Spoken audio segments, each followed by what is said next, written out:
Good afternoon. Good afternoon. Good afternoon. Good afternoon. Okay. So I guess we can start, sir. Yeah, we can start. So good afternoon and welcome everyone. So today we are here to discuss and understand different aspects of the vulnerabilities of wetlands and its impact on climate change. Without any further delay, let me start the session with a brief introduction of myself and our distinguished speakers. My name is Vivek Tejaswi, and I am working as a Deputy Director at Center for Environment, Energy and Climate Change at ADRI. We are grateful to Sri Deepak Kumar Singh sir, who agreed to share his perspective. He is currently serving as Principal Secretary to Department of Environment, Forest and Climate Change, Government of Bihar. He is an IAS officer of 1992 batch of Bihar Kabar. Prior to this, he was Principal Secretary to Labor Resource Department cum CEO, Bihar Skill Development Mission Secretary, and Water Resource Department and Secretary for Bihar State Electricity Board. He was Director in the Department of Economic Affairs, Ministry of Finance, Government of India. He also worked in the World Bank, Washington, D.C., under the Voice of Postponement. We are also thankful to Dr. Ashok Kumar Ghosh, who gave us time to share his vast experience with wetlands, especially in the Bihar's context. He is presently serving as Chairman of Bihar State Pollution Control Board and a member of Regional Empowered Committee under the Ministry of Environment, Forest and Climate Change, Government of India. He is also a professor and head of research wing at Mahavir Cancer Institute and Research Center, Patna. His major research area lies around groundwater quality and quantity. He is currently working on research project called DELTAP, supported by NWO, Wotro of the Netherlands, InnoWater, supported by Department of Science and Technology, and many more. Prior to BSPCB, Dr. Ghosh was professor at Patna University. Dr. Meenakshi Dhote has about 30 years of teaching, research, and professional experience in the field of environmental planning, with a special interest in biodiversity of urbanized ecosystem. Currently, she is heading the Department of Environment Planning at SPA Delhi, and she is also a coordinator for ENVIS program, which is called Environmental Information System on Human Settlement, supported by MOFCC. She has been a member of Delhi State Environmental Appraisal Committee and is a member of Delhi Biodiversity Foundation under DDA. Some project of her, like EIA of Mayur Bihar District Center, Regional Environmental Assessment of IWDP, Zonal Master Plan for Mount Abu Eco-Sensitive Zone, Sustainable Development of Andaman and Nicobar Island, Vision Document for TAS Trapezium Zone are some of her major projects. Dr. Ritesh Kumar is a director of South Asia at Wetland International. He is a natural resource economist by training and has nearly 2 decades of work experience on wetlands of South Asia, especially on aspects of integrated management planning, ecosystem services, assessment and valuation, and mainstreaming wetlands in development. He has led multidisciplinary project on Foundation of Management Action Plan, environmental flows assessment, wetlands and climate change adaptation, and ecosystem-based disaster risk reduction. These are the area of his interest. Dr. Kumar is also a nominated member of Scientific and Technical Review Panel of Ramsar Convention and a coordinating lead author at the Intergovernmental Science Policy Platform on Biodiversity and Ecosystem Services. With this brief introduction of our distinguished speaker, now may I request Dr. Prabhat P. Ghosh, Director, Center for Environment, Energy and Climate Change at ADRI, to give a welcome remarks and also set a context for today's session. Sir, over to you. Thank you, Vivek. I think the introductory 10 minutes that were given to me has already been spent. We have lost it, so I'll be very brief. Since this is a gathering of specialized people. Vivek, is the voice not audible to everybody? Some people have written in the chat that it's not audible. Just find out, ask others. I am hearing it, but. Okay, let me check, sir. Could you please check?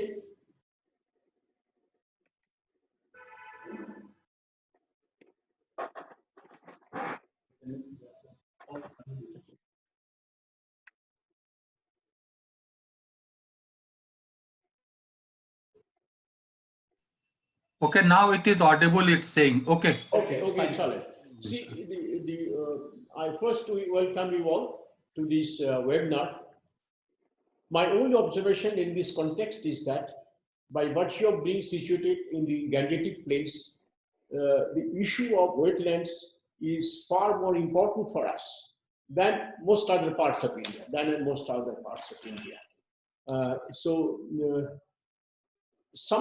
about a couple of decades before, wetlands was not discussed at all in the economic context. I happen to be economist, okay? But gradually, this has become far more important. As you all know, wetlands are important for livelihood. It's important for what is called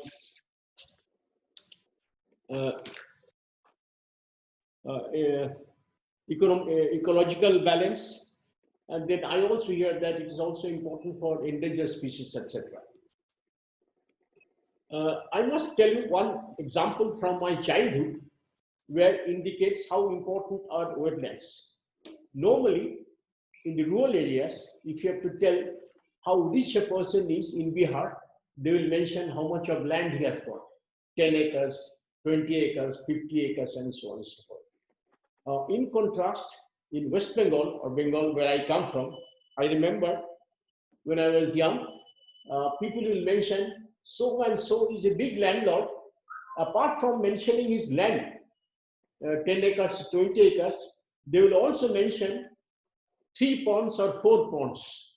So having ponds was as good as having land.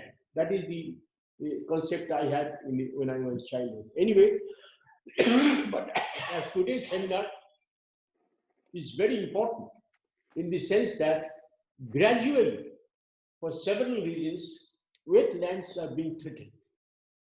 Okay, many people think that if a land is being used for cultivation, it is the proper use. If it is not used for cultivation, it is less than optimal use of land, which is a very, very wrong concept, and it has led to shrinkage of wetlands across the country, including Bihar, where the force of urbanization is not as strong as it is elsewhere in India. In this perspective, this webinar is extremely important.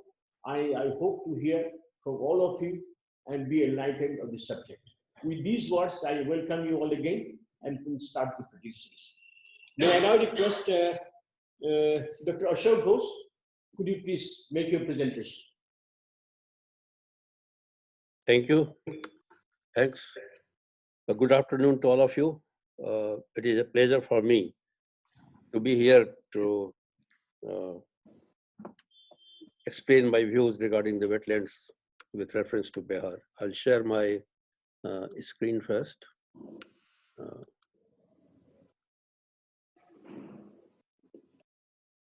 Yes. So hope the screen is visible to all of you. Yes. Yeah. So this is the first slide, and the photograph that you are seeing in the slide is the photograph of Kabar Lake that I clicked way back in 2004. And in 2004, this wetland was thriving. It was in a very healthy state. Many migratory birds were coming, and slowly it declined. That I'll speak later on. But at least one thing is for sure, that as Bihar's economy is based on agriculture and water, so wetlands are very important for us. Whether you talk about recharge of groundwater, or if you see the livelihood, so many things. And we always say that Bihar is the land of rivers and wetlands and ponds and so forth and so forth. And when I was in school or college, I never imagined that ever Bihar will have water crisis. But slowly with changing time, we are moving towards that direction where the water will be scarce day by day. And we have to think a lot. And to conserve our water, wetlands are very important. So this discussion is very timely. This discussion is very timely and apt. As far as the economy of Bihar is concerned, welfare of Bihar is concerned. Just to begin with, some basic facts that should be mentioned. That will be the summary of my presentation. First of all, wetlands are always significant sources and sink as well. Sink of the greenhouse gases. and thus play an important role in global climatic change. That is a contradiction with wetlands, that it both acts as source and sink of the greenhouse gases, depending on its health. If the wetlands are healthy, good, then they work as sink. And if the wetlands are degraded, they become the source for greenhouse gases. So it is up to us that how we maintain and whether we utilize the wetlands for profit or for the loss. Then equally important is wetlands are always particularly vulnerable to the effects of global climate change. Alongside anthropogenic activities, even climatic changes are affecting the wetlands. Then increase in global temperature may release large carbon stores in wetlands. I'll come again in detail later on. Lots of carbon is stored in the wetlands, and if the global temperature increases, there are possibilities that will be release of large carbon stores that is stored in the wetlands. Sea level rise driven by climatic change is the greatest threat to the coastal wetlands. That is also a problem. Although this problem is not for Bihar, this is for coastal wetlands, but sea level rise may influence them. Increase in temperature pose the greatest threat to the inland wetlands. That is our case, that Bihar, if you say that all the wetlands are inland. So it is very important that we have to look for increase in temperature as far as the global warming is concerned. And in the last 50 years, inland and coastal wetlands have declined by around 35% worldwide. So that is huge. And strategies that address climate change need to include the wise use of wetlands along with the restoration of the damaged wetlands. It's very important, both for climatic change and also for the groundwater recharge. We have to see that how we can save the wetlands. And communities, business, and government need to work together to protect this amazing ecosystem, which in turn will help us adapt the impact of the climatic change. We have to join hands. It is not any one agency's job to protect the wetlands. There are many stakeholders, and all of them have to join the hands to sustain the wetlands in a healthy state. About water bodies in Bihar, there are some facts, basic facts, that source is Central Inland Fisheries Research Institute. First, you all know Bihar is a landlocked state, covered by forests and mines and rivers and varied water bodies. And it has been possible to identify, as per the data from this source, that there are 27,000, approximately 27,000 water bodies having area above 0.5 hectare, with post-monsoon satellite data for the state of Bihar. However, only 14% of them are perennial. That is very low. If you see the number, 27,000, that is very high. But as far as the perennial wetlands are there, that is comparatively lower. Only 14% of them are perennial. And large water bodies with area more than 1,000 hectares are seen in only 3 districts. That is Samastipur, Vaishali, and Patna. And 60% of these water bodies are seasonal. They are only seasonal. During rainy season, they are full of water, and later on, they become dry. Imageries also reveal that seasonal water bodies are either utilized for agriculture or they're weed-infested post-monsoon.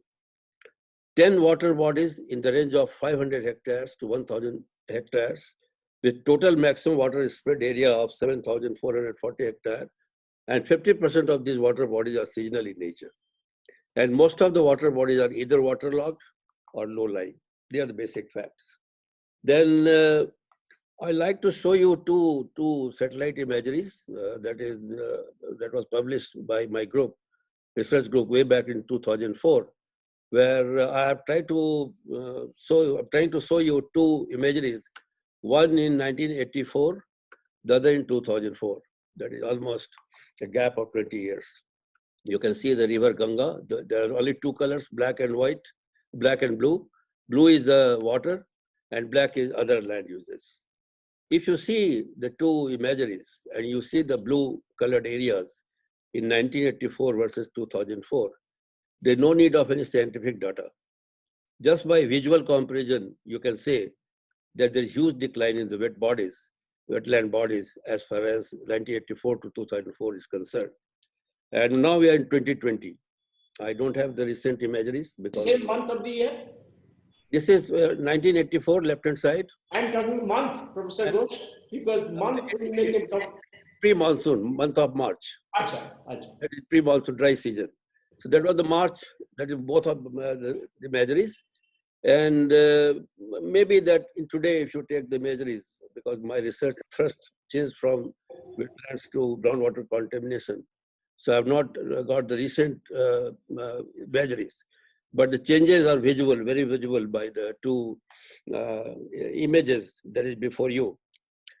Then if you come to wetlands of Bihar, of course, whenever you talk about wetlands of Bihar, Kabertal always comes in mind.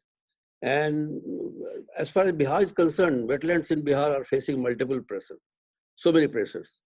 Overfishing, encroachments, arsenic contamination, and also administrative apathy somewhere out there. A composite water management index report released by Niti Aayog in June 2018 had placed Bihar among the worst performing states in the term of water management. In 2016, the Bihar government took a significant step in the conservation of water bodies by banning the construction or reconstruction of any building within a strip of land covering 200 meters of any water body. That was a very welcome step. That was in 2016. Then wetlands are directly related to climate change also.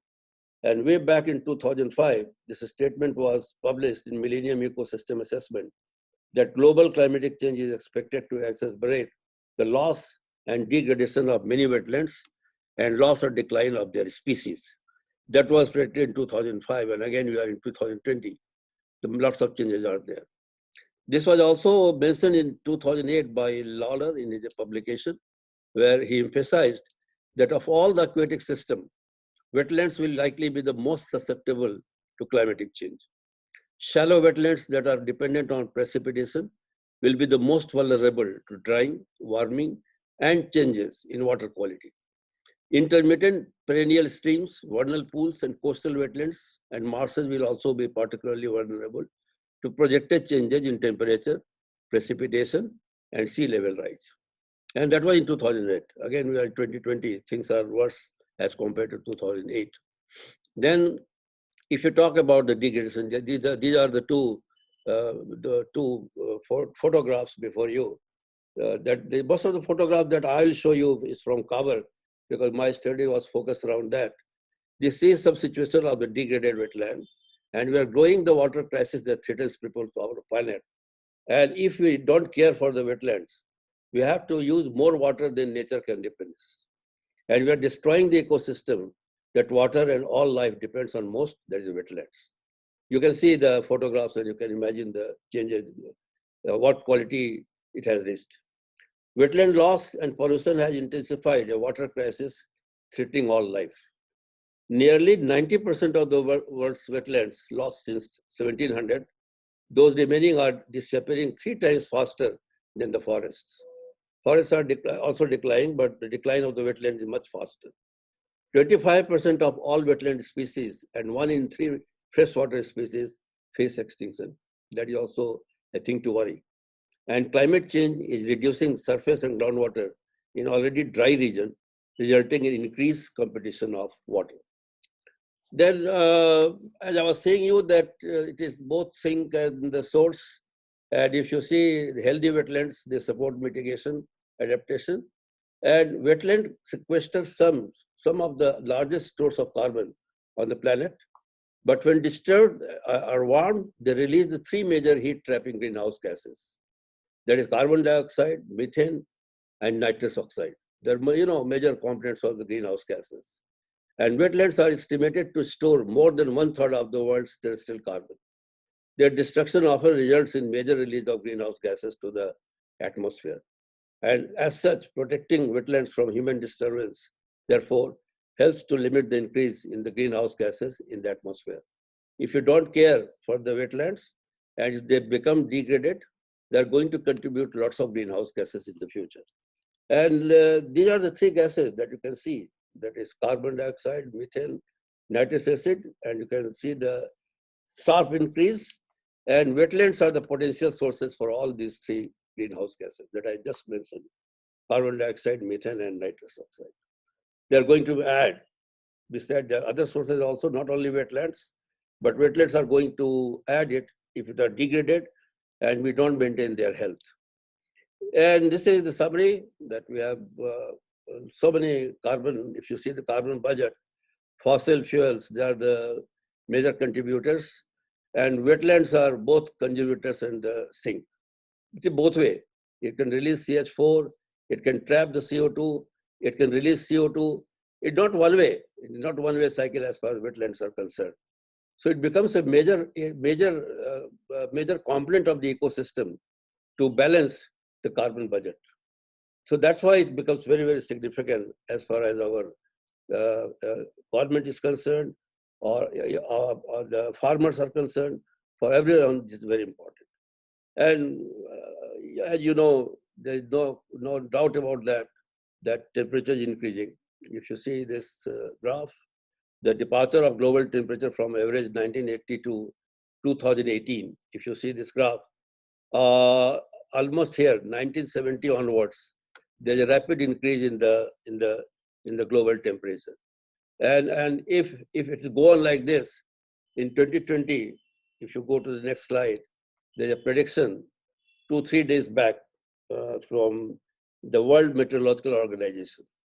It was published this month, and it suggested that this year, that is 2020, is on track to be one of the 3 warmest years since modern record keeping began, according to the Provisional State of the Global Climate 2020 report by the World Meteorological Organization. So that is alarming once again, that if this is increasing like this, future seems bleak for us and also for wetlands. The UN body has attributed the warming to climate change, and the average global temperature in 2020 is said to be above 1.2 degrees centigrade, above the pre-industrial, that is 1850 to 1900 level. There is at least 1 in 5 chances of temporarily exceeding 1.5 degrees centigrade by 2024. That is not far. It was stated by WMO in the latest report. And we're already going to 2021, so after 3 years, it may be an increase of as high as 1.5 degrees centigrade. This was stated none other than Secretary General of WMO, Pichari, tell us. And 2011 to 2020 decade will be the warmest on record, with the warmest 6 years of all being since 2015. So the things are bleak on temperature also, and they are directly going to impact the wetlands. And of course, 2 things, temperature and precipitation and sea level, they have potential to impact both coastal and inland wetlands. The left one is the coastal one, right one is the inland, but both are going to be affected. And of course, the coastal wetlands, including small marshes and mangroves, they are projected to be negatively impacted by sea level rise. That is the prediction. That should be the thing. Then a few slides I will share with you about Kabertal, if time permits. I think I have 5 minutes more. I have 6 minutes more. Yes, sir. Okay. So now I'd like to speak something about Kabar Lake. That is my weakness since my early childhood days. I'm seeing this lake because I'm from Bhagalpur, and Begusrai is very close to Bhagalpur. And there was a time when we went to Kabar Lake for picnics. It was declared a notified area under the Wildlife Protection Act in 1972. And to check poaching of birds, it was declared a protected zone by the Bihar state government in 1986. The government of India declared it a bird sanctuary in 1989. And the authorities had notified 15,000 acres, and 1 acre is equal to 0.4 hectare in the area as wetland, which makes it 6 times bigger than Kala Dev National Park in Bharatpur, Rajasthan, another well-known bird sanctuary of India. Kabar was declared a wetland of international importance in 2020. Just a few months back, this was done. Earlier also, once it was there in the Ramsar, but it was denotified. But this year, it was declared as wetland of international importance by Ramsar. But the legal protection accorded to the wetland seems to have been little help. It is shrinking very fast, day by day. I am monitoring it since pretty long time, and the area is decreasing. In a published paper in 2004, through remote sensing imageries, we had confirmed that the lake covered 6,786 hectares in 1984, which was reduced to about 6,000 hectares in 2004. And by 2012, the lake area had reduced to a mere 2,032 hectares, according to the study led by group. That is the situation. Day by day, it is shrinking. And this is the certificate that was issued by Ramsar. This is the latest notification, which certifies that Kabertal wetland has been designated as wetland of international importance. And that is good news. We are hopeful that with this certification, things will improve for Kabar Lake. This Kabertal is also known as Kabar Jheel. And as of now, the latest thing that we have studied, as per our study, it covers about 2,620 hectares of the Indo-Gangetic Plains in the Begusarai district. That was the measurement taken a few months back, just after the monsoon season. In fact, it is a vital buffer for the region, besides providing livelihood opportunities to local communities. There's also lots of biodiversity, with 165 plant species and 394 animal species recorded, including 221 bird species. It is also a valuable site for fish biodiversity, with over 50 species documented in this area. It is an important stopover along the Central Asian Flyway, with 58 migratory waterbirds, using it as a rest and refuel. And 5 critically endangered species inhabit this site, including 3 vultures, the red-headed vulture, white-rumped vulture, and Indian vultures, and 2 waterbirds, the sociable lapwing and Bear's pochard. And major threat to this site includes water management activities such as drainage, water abstraction, damming, and canalization. They are the problem with this Kabertal. You see, once again, there are 2 images before you, 1988 versus 2010. And again, if you see the 2 imageries, the blue area is the area that is open water. In 1988, the blue area was quite substantive as far as open water was concerned. But if you see here, 2010, the blue area has shrunken a lot. And slowly it is from wetland is being converted to marshy land. After monsoon, the water is there, but if you go in dry season, it looks like a marshy land, not a wetland. I'll show you some photographs also to prove it. If you see these 3 photographs, one photograph I took in 2004, that was pre-monsoon, dry period. Even in dry period, this Kabar Lake was thriving with lots of water. And see the photograph that I took in 2013 in the same season, pre-monsoon once again. It looks like a grassland, the same area, same spot, same season. And 2014, in post-monsoon, again some water came. And this cycle goes on like this every year. In dry period, it becomes a marshy land or grassland. And after in the season, some water is there. But it is not in very good shape. That these photographs will tell you. And similarly, again, some more photographs before you. This is again pre-monsoon 2004. It looks like a wetland even in the dry time period. 2013, see the boats, how they're lying. That is situation. And this is 2004 post-monsoon. Post-monsoon, every year, water comes. And this is the latest photograph, this one, 2020, I think October. This is October 2020 photograph, where water has accumulated. But again, when dry season will come, then the wetland will be almost converted into marshy land or the grassland. So things are changing for Kabertal from the first 2004 pre-monsoon to here the post-monsoon and intervening period.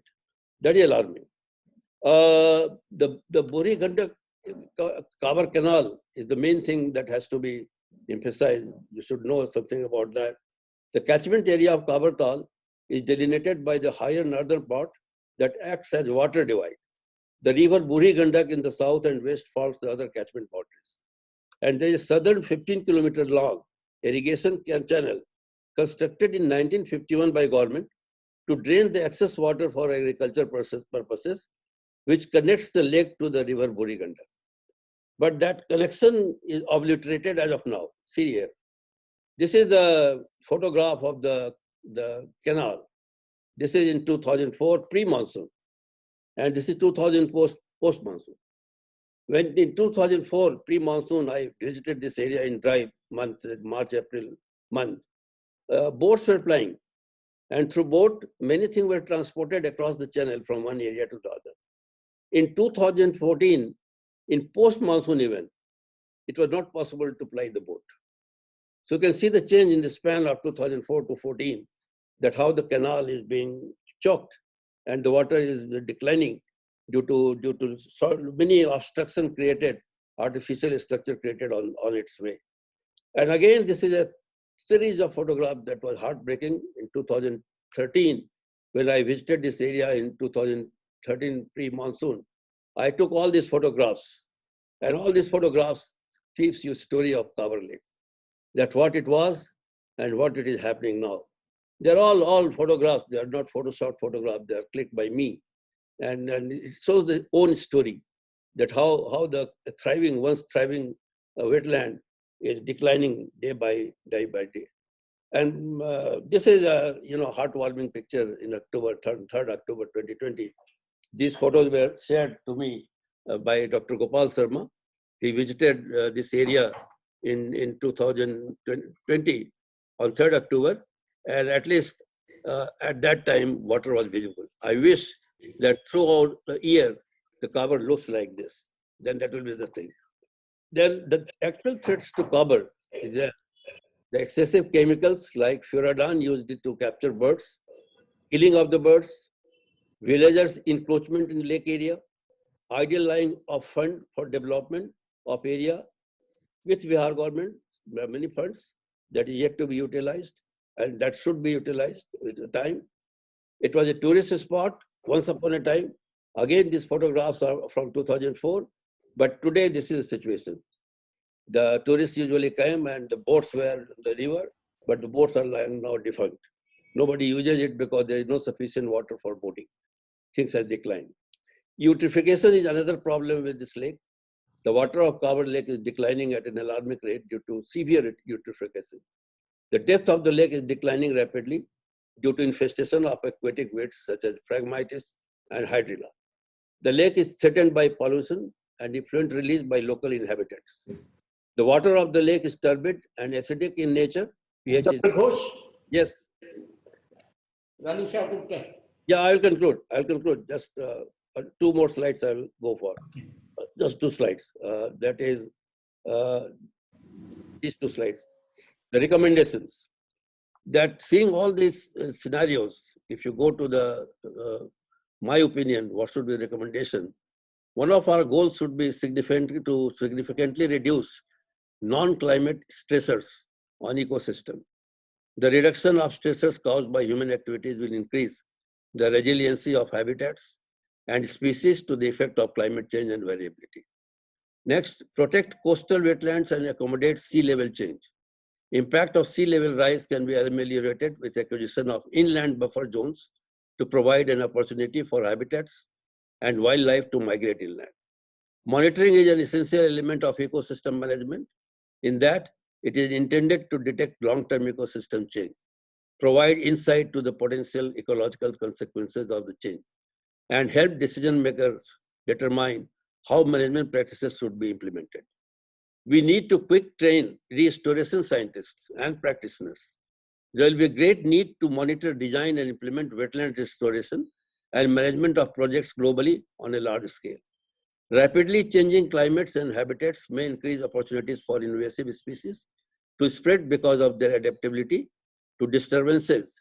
Invasive species control effort will be essential, including extensive monitoring and targeted control to preclude large impacts. And also, wetland restoration and management must incorporate non-climatic oscillators. Short-term periodic weather phenomenon, such as El Nino, should be closely monitored and predicted. Conduct medium and long-range planning that incorporates climate change and variability. This planning should also apply to institutions and government alike. We must develop a strategy for selecting and managing restoration areas appropriately. We need to educate the public and private sectors to redefine the way that we now think of the protection, management, and restoration of wetlands around the world. And we must understand the nature of climatic and ecological changes that are likely to occur regionally in order to properly design wetland management and restoration of plants at the mega water stage level. And thank you to all of you. Let us join hands to retrieve the wetlands. Thank you very much for your listening and giving me opportunity to speak my views. Friends, we had a short 5 minutes break for a question answer, but I'm dropping that because we are running short of time. Yeah. May I now request Dr. Meenakshi Dhoti to make a presentation? Thank you. Just share my screen. We don't have a question.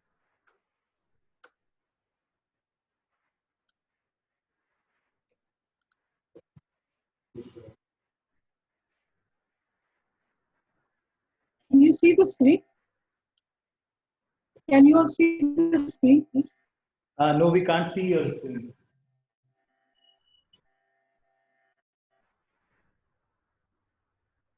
Is it visible now?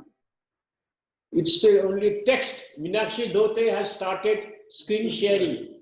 Okay. I think it is a little slow. Now it has come. Now it has come. Please. All right. I'll put it in slideshow. Yeah.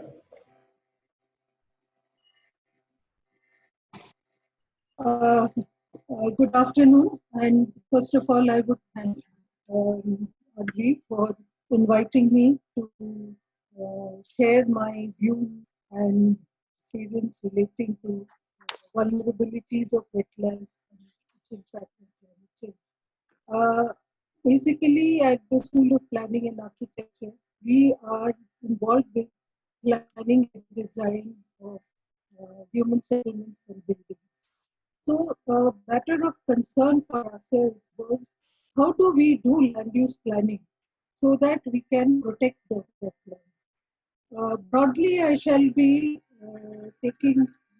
covering very quickly because many aspects have been covered in the previous presentations on vulnerabilities and wetlands and climate change. And then I will go into the various scales at which interventions are required at regional planning, urban planning, and local level, and end up with an approach towards restoration of wetlands. Now, as has been mentioned earlier also, the ecosystem services that are provided by wetlands, which being the highly productive ecosystems are many. And with the climate change issue that is there, which at the global level, we have to, at various scales, try to restore wetlands so that their climate amelioration properties are taken forward. Now, with respect to this, it is very important to understand that these wetlands, the land on which they lie, have settlements growing, have various land uses growing. So our intervention has to start, or our intervention also needs to be sensitive to the fact that what we do at what scale and how it is going to restore the wetland. We have to understand the basin in which the wetland is, and this is according to the soil and land use survey classification. You see watersheds, micro watersheds, and then to identify the zone of influence. Because in the recent, the 2018 NITI Aayog, after the comprehensive water management, had identified the stress urban local bodies where wetlands need to be protected. So, what should be the approach so that the wetlands that are, if suppose we take a wetland within the urban area, will just doing a treatment around the wetland help, or do we have to even factor out certain other parameters? How do we arrive at the zone of influence? What is the catchment and what is the zone of influence are some things, because if the runoff or the groundwater quality is getting impacted by activities in the region, or there is uh, some activity going on in the catchment, or there is some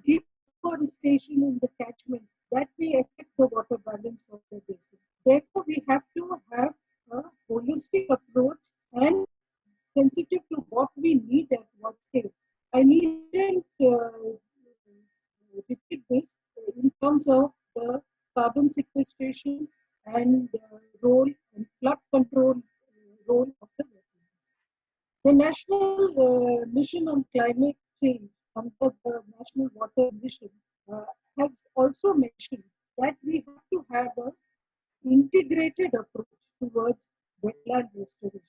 Now, when we talk about the basin, the Ganga basin, and then if we look at it, there is some kind, there are some activities that go along which affect the water flow, maybe in the rivers, but then also we have within the basin many wetlands that are there. Now we have to understand that perhaps there is a link between, or rather there is a link, especially when we are talking about districts that are adjoining the Ganga stem or the river and the river tributaries. And therefore, the wetlands which are adjoining or which fall within the floodplains also need to be looked into carefully, because we have this notion that there is a lot of water available, and therefore there is a lot of what to say reclamation, which perhaps may not be so. And now, with as the respected speaker said, so there is water scarcity. Even in one of the, even in Bihar, where the Ganga is having perhaps the largest discharge if we compare it to the basin. Now, but again, if we look into the percentage of the water bodies, it is 3.47.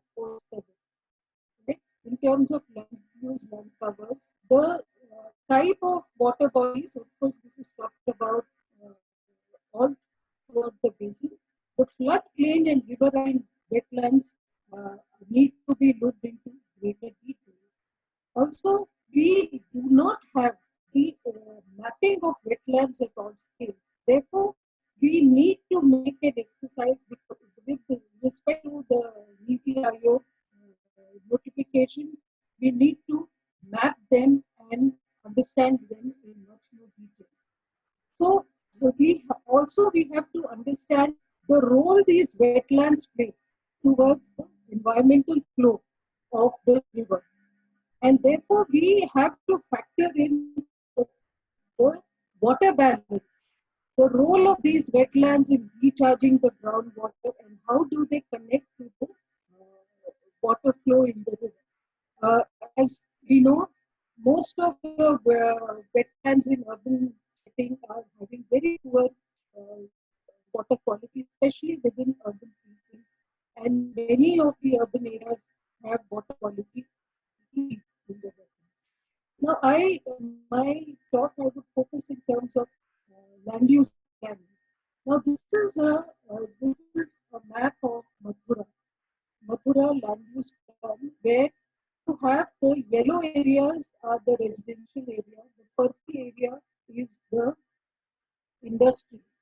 Now, the land use plan, when it is made, the catchment of the water bodies are never factored in, or even if there is sensitivity, by the time the detailing happens, that sensitivity is not there. The streams that join the river, the water bodies that join the streams, that connect.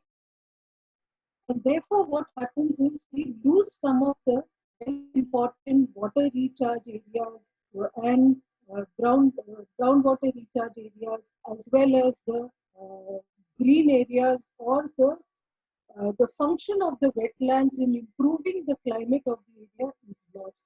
As was said by my previous speaker, if the quality of the wetland deteriorates, it becomes an emitter, and therefore it adds to the negative aspect.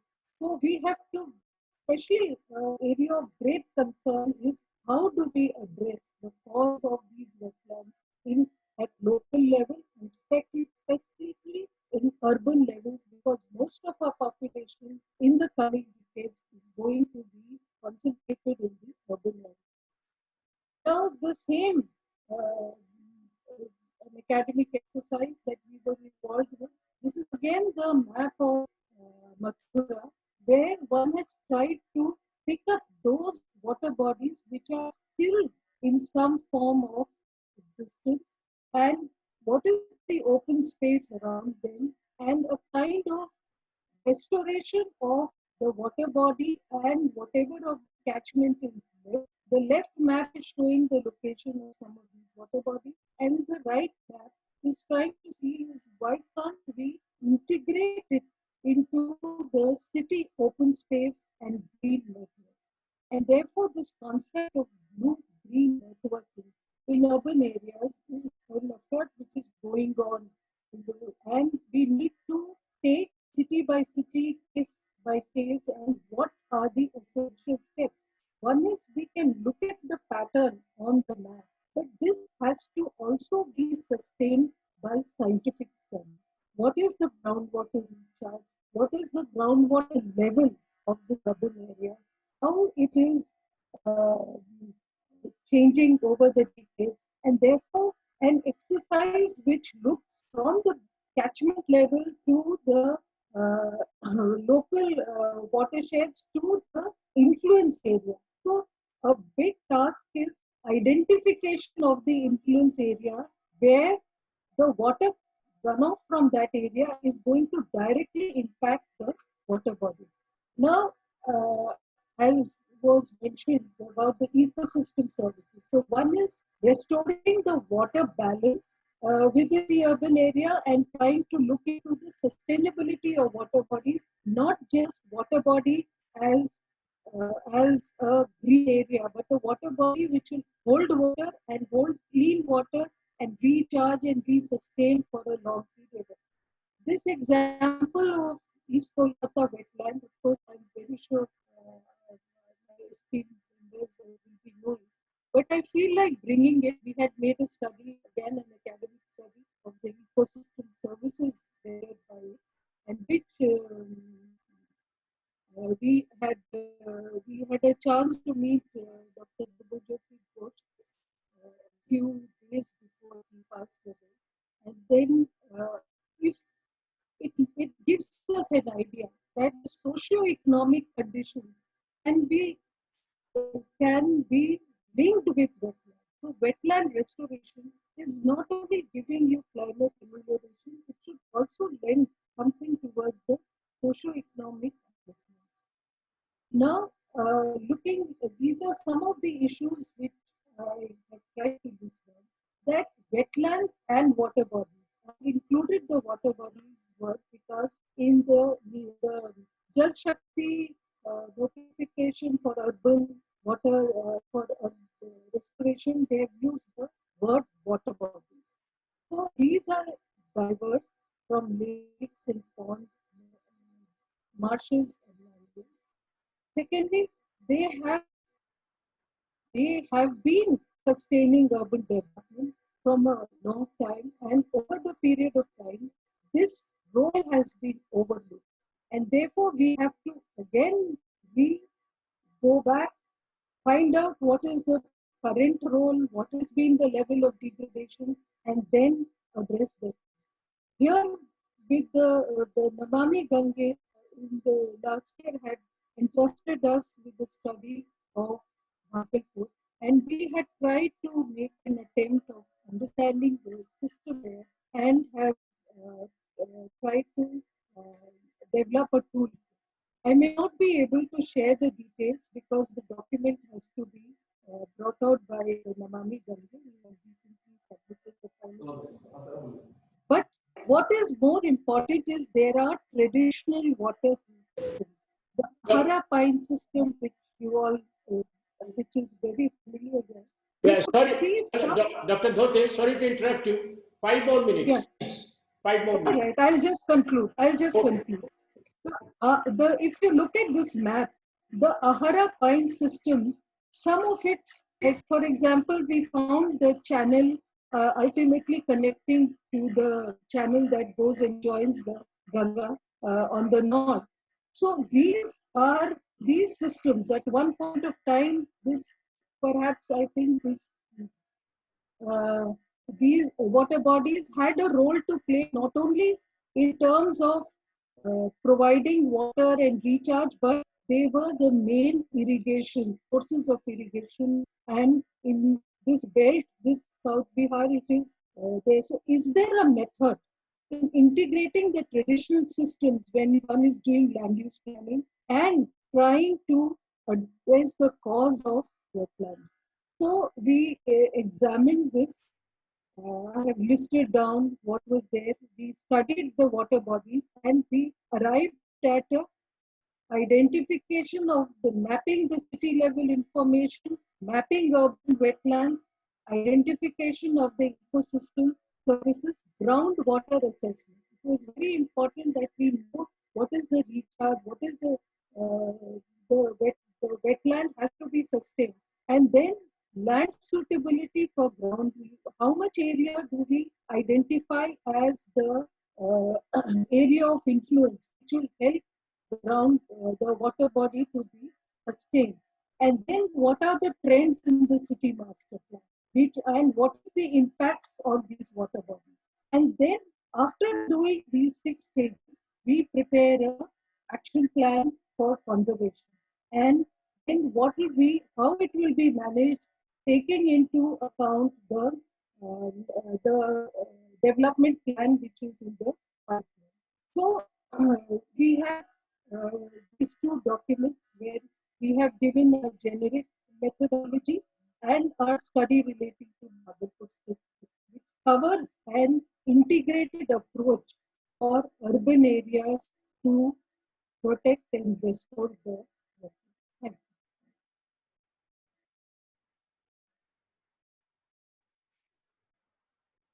Thank you. Thank you very much.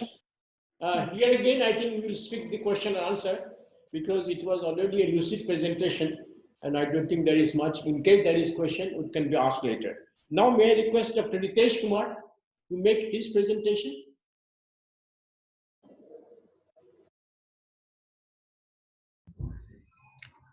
Thank you, sir. I'll just share my screen.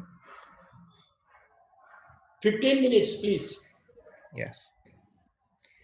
Can you please confirm whether my screen is visible? Yeah, it's visible.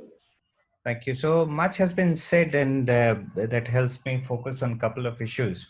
Now, when we talk of wetlands, unfortunately, wetlands and climate dialogue, the whole dialogue switches to carbon, and we tend to forget that the carbon cycle and water cycle are interlinked. So when we talk of wetlands conservation, let us not just polarize the debate by looking at only its role in carbon, in the carbon cycle and climate change, but it is largely about the full range of ecosystem services that the wetlands provide. And secondly, I've seen the word water bodies and wetlands being used interchangeably. Wetlands, as is a very progressive connotation, which now encompasses all water bodies, but not, wetlands are not just water bodies. They could be mangroves, they could be coral reefs. So typically water bodies is a water resources view, wetlands is a more ecosystem view, and a consistent use of terminology will also help the cause. Having said that, climate change is giving us new risks as well as opportunities. One of the most promising ones is building with nature, where we are seeing wetlands as our front line on helping us adapt to the changing climate. When we look at wetlands, Falkenmark, Malin Falkenmark famously said that, water is bloodstream of the biosphere, and wetlands are ecosystems which give us water. So any debate on wetlands, climate change should not forget that primarily most of the impacts will be mediated through the role wetlands play in the landscape around water. There are an agreed definition of what climate vulnerability is, and I will encourage participants to look into the Ramsar Convention technical report, which talks about whether the wetland is able to adapt to implications of climate change. But as said, Professor Ghosh nicely said that climate change is but an additional stressor. There are existing risks to the wetlands. So I'll first give you a picture of what are those. Now, this is a wetland trend index for India that we prepared from a database of 260 wetlands. Natural wetlands are declining. whereas we have managed to replace them with human-made wetlands, reservoirs, dams, and waterlogged areas. But on a net, nature is being replaced by built-up areas. This trend is consistent over worldwide, wherein we see natural wetlands are declining and human-made wetlands are actually on an increase. There are direct drivers of change, and these drivers are different for different biogeographic zones. So we should not, I think, paraphrasing all drivers of change for wetlands at a country scale is slightly exaggerated. Different biogeographic zones have different drivers of change, and the same applies for the indirect drivers. But water and energy sector remains one of the prominent drivers in several biogeographic zones. Now, when we look at climate projections, now the research on wetlands and climate change is in infancy in India, and I must admit, we know much more about larger scales, but we know very little on how ecosystems actually will behave. But that allows us to make certain conclusions. One is, let us look at the Gangetic Basin. We definitely know what is happening to Kosi glaciers. We know what is happening to the temperatures, monsoon flows, and we know some projections on nutrients. Now, if you bring all this information together, what it means that our wetlands are going to face inundation variability. The frequency of drying and wetting is going to increase. Riverine wetlands may see reduction in nitrogen and phosphorus, perhaps also a good contribution of plants such as National Mission on Clean Ganga, but isolated wetlands may emerge as much stronger sinks. Uh, Implications on groundwater is slightly tricky. Gangetic alluvium is one of the world's largest groundwater stores. With increasing rainfall, it is expected that groundwater recharge may increase, but it is also expected that increased intensity of rainfall may not be conducive to groundwater recharge. And that means that wetlands like Kabar, which Professor Ghosh referred in his first presentation, which is highly linked to groundwater resources, might actually see a decline. For wetland biota, increased temperature, more nutrients creates more favorable conditions for macrophytes. So let us expect our wetlands to be more vegetated towards a marsh-like condition. Ectothermic species which depend on temperature, always see a sex bias. So, all at higher temperatures, these species turned up to be all male or all females, which creates a problem in their future propagation.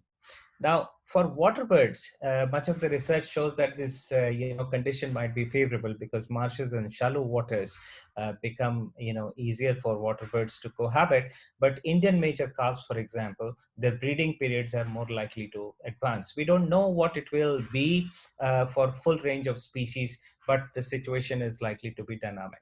Now, if you look at the national scale, and we did a relative vulnerability analysis, and barring wetlands located in Northeast, Western Ghats, and to some extent in Deccan Peninsula, wetlands are located in moderate to high vulnerability conditions. Now, how do we integrate wetlands in climate response? First of all, the beginning can be made by realizing that climate and water are not isolated issues. Any adaptation or mitigation action will happen at the landscape scale, and we will have to look at enmeshing of climate and water cycles. We did some compilation of greenhouse gas emissions. Yes, wetlands are net stores, but polluted wetlands release far more greenhouse gases. Pollution abatement by itself can be a very potent mitigation option for wetlands. Let's reduce pollution in wetlands. This is again a data from about 46 coastal wetlands, but pollution abatement by itself will remain an important role. And adaptation, rather than looking at wetland conservation as an isolated exercise, we'll have to look at what role can wetlands play in climate impacts. For example, when we are talking about increased water regime variability, can wetlands be positioned as moderator of flow regimes? In nutrient enrichment, can we pick up on role of wetlands as transformers of nutrients? So the National Action Plan on Climate Change and state action plans provide us a lot of opportunities of connecting wetlands to different sectoral regimes. But most importantly, and I re-emphasize, we should prevent maladaptation risks. Adaptation, which on the garb of ecological sustainability actually creates more damage. When we say we are constructing dams and barrages for creating water security, we might end up reducing water flows. And perhaps these are some of the intersectoral consequences that we'll need to factor in for adaptation, which is more sustainable. Now, finally, what is my key message? One is much of wetlands conservation today adopts a stationarity-based approach. We define a wetland what it looked like in the past and try to manage the wetland in the past, including like, can we restore Kabar to former glory? Perhaps this is time to accept that, past is no longer achievable. The future in climate is going to be different, and we need to learn from ecosystem behavior every day by intensive monitoring, understanding interactions of species, and then work through a conservation which is more adaptive. And therein, the role of monitoring becomes very critical. Just by being able to define a reference point with a different climate system might not work. This is what we call technically in ecosystem science as a baseline fallacy. So conclusions, and I think Dr. Ghosh and Dr. Dhote have said this, and I'll reiterate: climate change will add on what is happening to the wetlands. It will amplify climate drivers, but wetland degradation will mean that climate change itself will become more intensive. But at the same time, wetlands' role in hydrological regime moderation and species refugia will be very critical to adaptation. And what we need to start thinking is the climate anchor services of wetlands, ability of wetlands to provide certain services which are relevant to climate sector should be central to planning. And at the end of the day, it is about adaptive management. The future is going to be uncertain. The future is going to be full of extreme events, but it is only monitoring and bringing that monitoring data into our management is going to be crucial. Thank you so much. Thank you for this opportunity to speak. I hope I am in time. Friends, we are 4:13 now. Again, I'm dropping this question answer and ask request Mr. Deepak Kumar Singh, IS, to make his special address. Thank you, Professor Ghosh.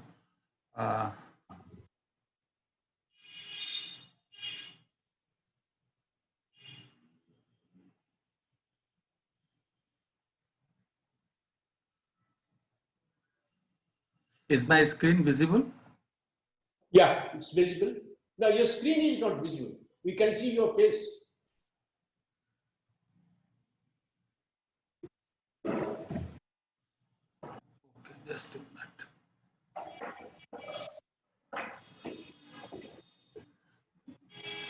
Yeah, now is it visible? Yeah, now it is visible. Okay. Thank you, Dr. Ghosh. And I have prepared a presentation, but most of the things which I had prepared has already been covered by the speaker, and I don't want to repeat it. Dr. A.K. Ghosh has very brilliantly covered the part of I'm properly audible, Vivek?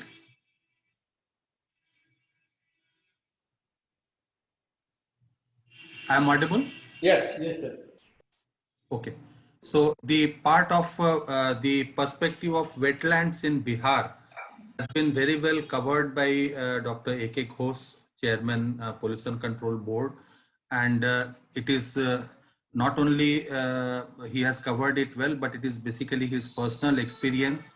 And in fact, Kabertal, most of us who are working on wetland in Bihar or who are connected in any way to wetland in Bihar are emotionally connected to Kabertal, and in fact Kabertal has become a symbol of degradation of wetlands in Bihar. I also remember Kabertal when I was posted as district magistrate of Khagadia long back in the year 2000 to 2001, and my wife was posted as district magistrate of Begusarai. And at that time, I have done boating in Kabertal, and from them, in fact, I don't have the courage to visit Kabertal again, because that Kabertal which I have seen 20 years ago and the present view of Kabertal, which I can see from the photographs or from the reports of which Dr. Ghosh has said, Gopal Sharma, Arvind Misra ji, all these people who visit Kabertal. So in fact, I don't have the courage to visit it. Now, as far as the scientific aspect of wetland management or the wetlands contribution to climate change and the hydrological regime is concerned, that has very well been covered by both Dr. Ghosh also and by Ritesh also. Madam Meenakshi has covered the perspective of wetland management in the urban planning perspective. This is the data. Of course, this data has been given very well by Dr. Ghosh about the wetlands in Bihar. And these are the major wetlands of which are of 100 hectare and above, which exist in Bihar. Significance of wetland I need not cover because this has already been covered, both in terms of, I mean, broadly, if we can say, it is the management of hydrological regime, which is very important from the perspective of Bihar also, because Bihar is primarily an agrarian economy. So in the short term, although people might think that if the wetlands shrink, they might reclaim some land for agriculture. But in the long run, any shrinkage of wetlands will be very harmful, very, very harmful for the hydrological regime and at the same time for the agriculture as a whole of Bihar. And at the same time, from the climate change perspective also, it has very well been covered by Dr. Ghosh and Ritesh. The threats, in fact, the threats has also been covered.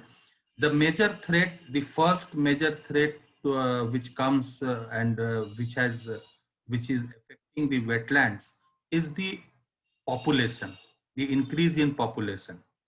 That increase in population has in two ways affected the wetlands. First, in urban areas, what has happened is that in urban areas, most because of the lack of everybody of us who are sitting here, except perhaps Meenakshi, is connected with Bihar. And we know that urban planning is the weakest thing in the governance of Bihar. And because of that, what has happened is that whenever an urban area has developed, it has developed without a proper plan. And the first casualty is the drainage system and the water bodies. Because number one, because of lack of land, what has happened is that people have first they encroached the inlets of the water bodies, and because there was no other common land available and people didn't want to use their own land for the common purposes of road. So what they did, which is very much visible in Patna, in the area near Saguna Mode and up to Danapur and Bihta. So they filled up all the pines and the drainage system which was there and converted it into the internal roads. So first that was covered. So in turn, it dried all the water bodies which were there, and then those water bodies were converted, and then they were converted into habitations. So that way in the urban area it has happened. In the rural area also, the most of the wetlands, they have been affected by two things. Number one is the is because the inlets, they have gradually been filled up or they have been encroached by agriculture. And once the inlets are encroached, then gradually it shrinks the area of water bodies.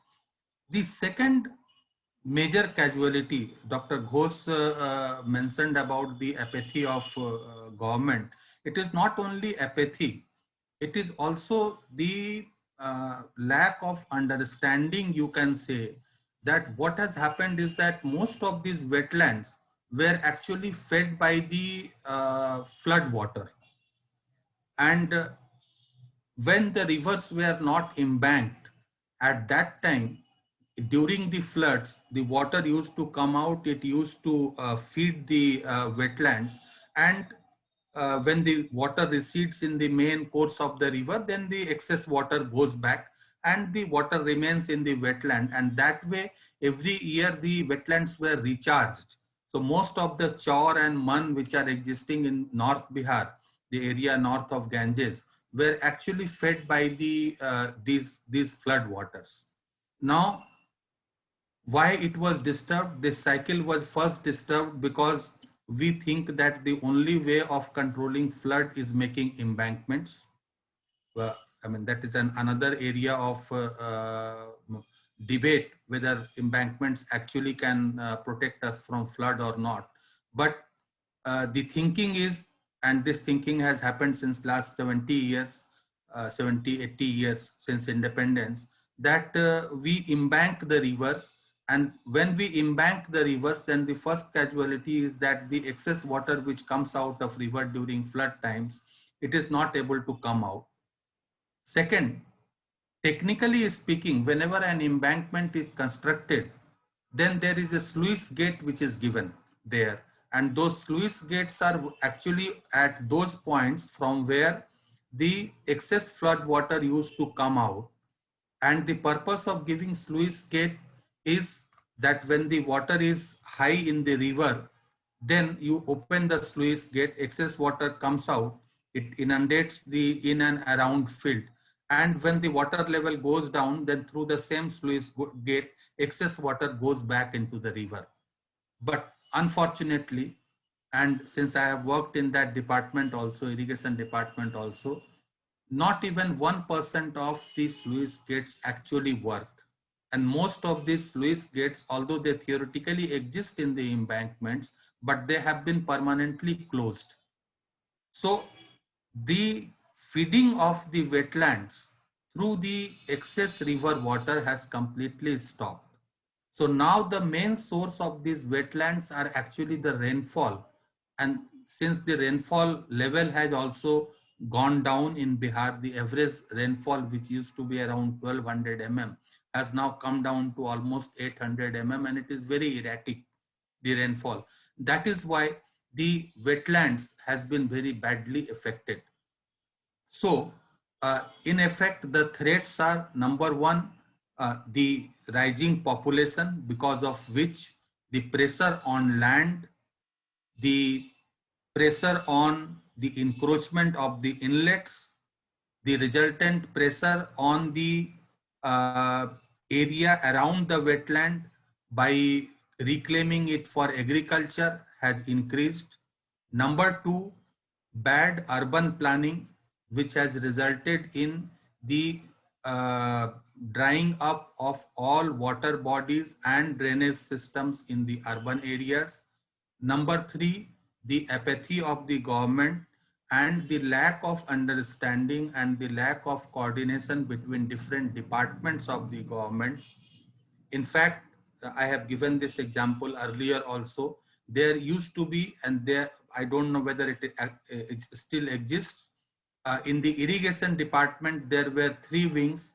One was the flood control wing, one was the irrigation wing, and third was the drainage wing, whose main work was to drain the water out from these wetlands so that this area is reclaimed by agriculture. Until the second roadmap of Bihar, agriculture roadmap of Bihar, there was actually a target of reclaiming these wetlands, which were actually considered as wastelands, by draining out water and reclaiming them for agriculture.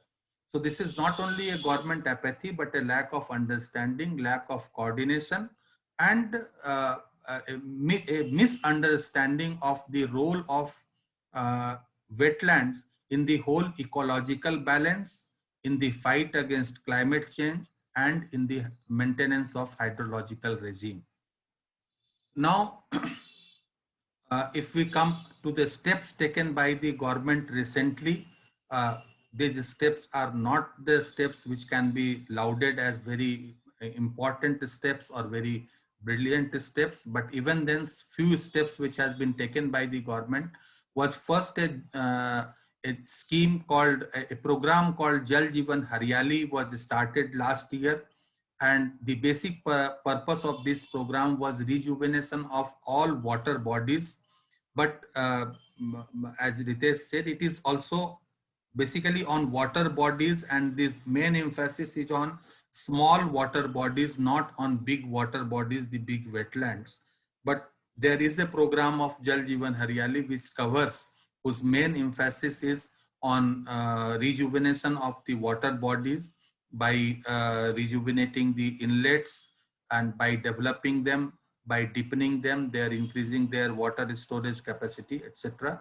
This program is going on, for which there is a separate mission which is under Rural Development Department, and they are coordinating this whole work, and the work is being done by the Minor Irrigation Department and the Panchayati Raj Department. As far as the Forest Department is concerned, a separate wing has been formed under as named as Climate Change and Wetland, with the specific responsibility of overseeing the work which is related to climate change and the work which is related to wetland development. The another important step which has been taken is the formation of the State Wetland Authority. The state, under the new rules, there was a wetland authority under the old rule, but under the new rules which was notified by the by the central government in 2017, the Bihar State Wetland Authority has been formed on in January 2020, and only one meeting has taken place, and that meeting certain important decisions has been taken. Of course, after that the elections came, so the decisions will now be implemented. Kabertal, as already has been indicated, that it has been declared as an Ramsar site. The main important, the point I think Mr. Dr. Ghosh, Dr. A.K. Ghosh mentioned, is that if we have to protect the wetland, it cannot be by government alone. It has to be by involving all the stakeholders. And I think I would request Adri to now actually hold a webinar. We have discussed enough about the importance of wetland and what has happened to the wetlands in Bihar. But now we should hold some kind of an interaction in which we should actually develop what should be done now, because that is more important. And now the action is required. There is an State Wetland Authority, and we need some kind of expert opinion in that, so that the State Wetland Authority can issue directions and we can get it implemented through different departments. And the most important thing is, of course, the community awareness program. I will just give two examples of this. Three examples of this, how this community awareness program has helped or how it hinders the development of wetland. The Kabertal, the most important thing is the reason of degradation of Kabertal was that there is a conflict in that area in the different stakeholders. On the one side, there are those people who think that agriculture is more important, and therefore if the area of the lake shrinks, then area will be reclaimed for agriculture and they will get more profit out of that. And then there is the fishermen community whose main livelihood is dependent on that, who thinks that if the area remains the same or if the water area is there, then they can get economic benefit out of that. And unfortunately, we have not been able to bring them all together, make them understand that it is a win-win situation for both, and either converting it into agriculture will not be useful for them in the long run, and it will not be sustainable. The second example how community awareness has helped is from Bhagalpur area, from Kadwa Diara, where the greater adjutant, their breeding is successfully taking place, and in that area, in the Kadwa Diara area, the greater adjutant's breeding is only the third known breeding place in the world after Cambodia and Assam. And their number has substantially increased. And it is only because of the involvement of the local population there. There is little government support there, except for making these people understand the importance of the bird. And all these people have actively supported the, and that is why the successful breeding of greater adjutant is taking place in that area. The another third example and a good example is the Goga bill, which we have in Katihar district, which we have recently, it's also a large wetland, which we have recently declared as a community reserve. And only yesterday, our chief wildlife warden was there and he held a meeting with all the stakeholders there. And we are soon going to execute that community reserve by forming the management committee and all. And Goga bill is another area where the local community is very active in protecting that that wetland, as well as the birds habitat which is there, including the migratory birds which comes there. So certainly community awareness and involving all the stakeholders is an important program, and I would request Adri Wetland International to take lead in this, and the department and the other government departments would be there in their support wherever it is required, but they should take the lead in this involving all the stakeholders for the development and the protection of wetlands in Bihar. The first meeting of the Wetland Authority took place on 28th of August, and we have decided as a first step that 25 wetlands, the large wetlands which are above 100 hectares, we will prepare their management plan, and then a constitution of committee at district level committee under the chairmanship of district magistrates. It has been decided in this. Jal Jeevan Haryali Abhiyan I have already covered. So thank you. I think Vivek and Dr. P.P. Ghosh, I don't have anything much to add. And if there are any other questions or anything or any other discussion, I think that would be helpful. Thank you. Thank you very much. Thank you very much. Thank you very much, Deepakji. We have certainly taken note of the suggestion that were made that Abdi should take some initiative in doing this community awareness program. Okay, we will certainly try to do that. Is there any question at the end? We don't see any as such questions here. No. If it is not there, may I request Dr. A.K. Ghosh to make the concluding remarks?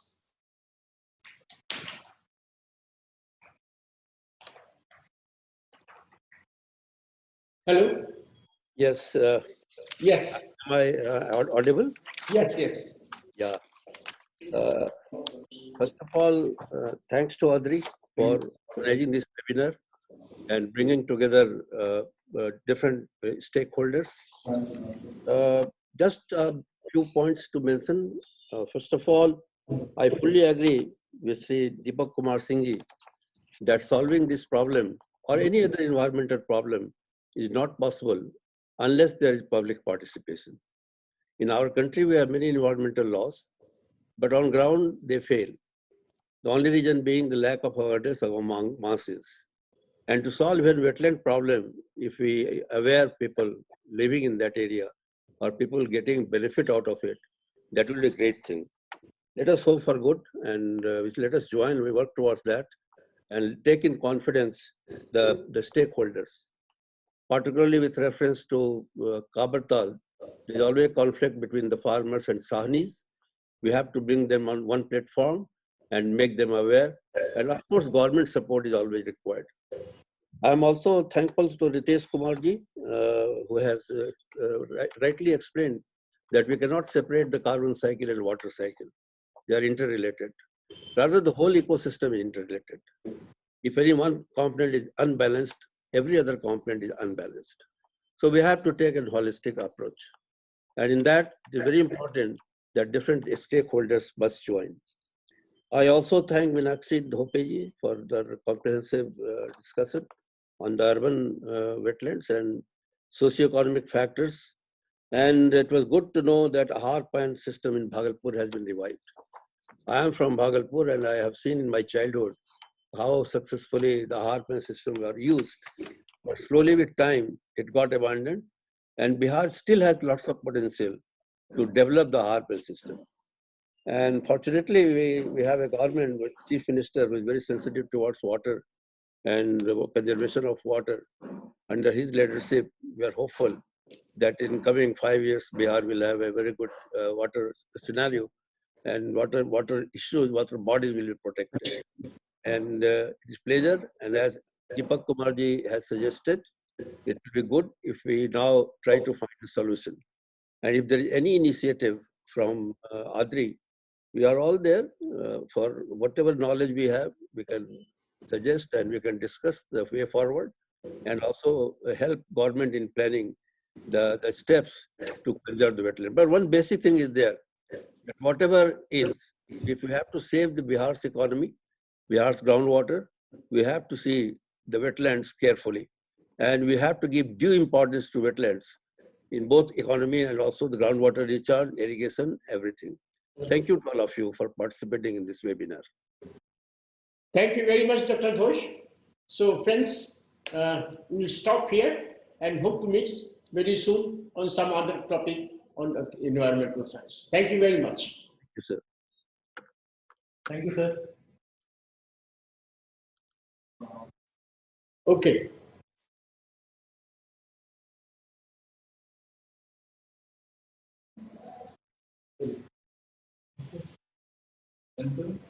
Yes. Yeah.